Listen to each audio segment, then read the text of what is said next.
You ever make just a fantastic save on the first shot, but then you kick out a rebound, maybe there's a little bit of scramble and you just feel your whole body collapse and crumble and get out of position and out of balance? That's what we're gonna fix today. One little thing we're gonna change that's gonna make a big difference. As a recreational goalie, this happens to me quite a bit. I will make a fantastic first save, but then there's a rebound, maybe there's a second or a third shot. And even though I have the strength and the power to go where I wanna be, I'm not balanced and stable, so I can't get that push. I can't get where I wanna go. I even know where I wanna go. I'm trying to do the right thing, but I can't get there. Maybe you've had the same experience. It's frustrating. It's a little embarrassing, actually, but we're gonna work on fixing it. It's not just us adult intermediate goalies that do this, because I hear from a lot of goalies and a lot of coaches saying, hey, I think this goalie, or I think I have a weak core because I'm not able to sort of, even when I go in the butterfly, you know, they'll go in the butterfly and they'll say, well, I sit back. I think I have a weak core. That's not really a weak core. Most of us, our torso is strong enough to hold us up. Like if we drop in a butterfly, it's strong enough to hold us up. Like we aren't like, oh, I'm so weak, I can't do that. That's a bit more of a motor pattern.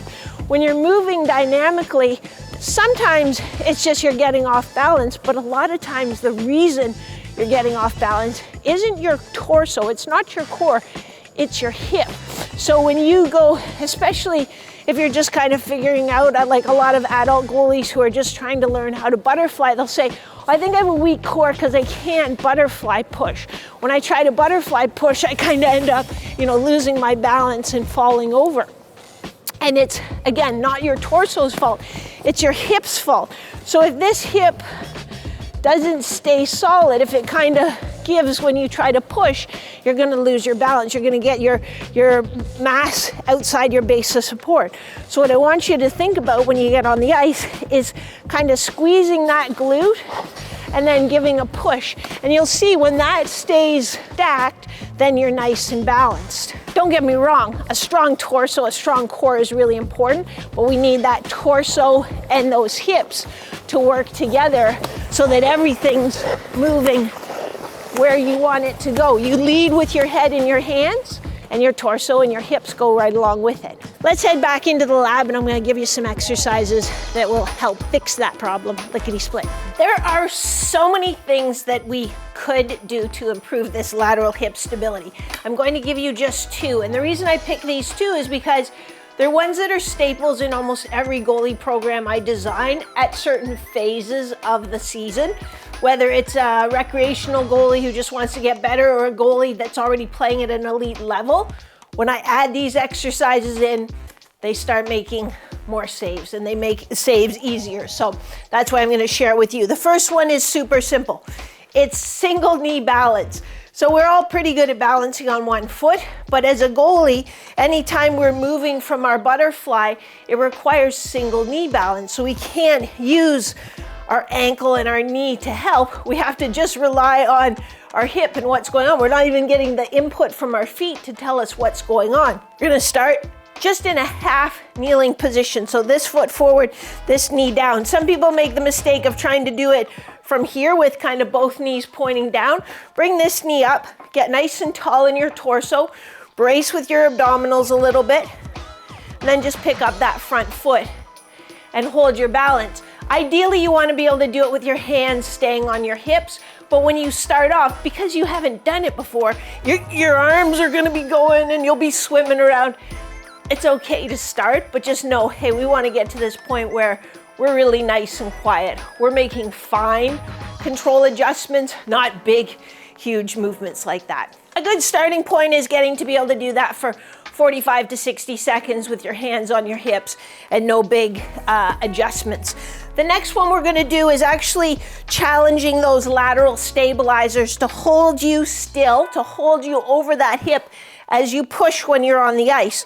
So I have a light resistance band, and then this is just an ankle cuff that I'm gonna put around my foot. I'm using a little glider disc. This one is hard plastic on one side. It's made for on turf or carpet.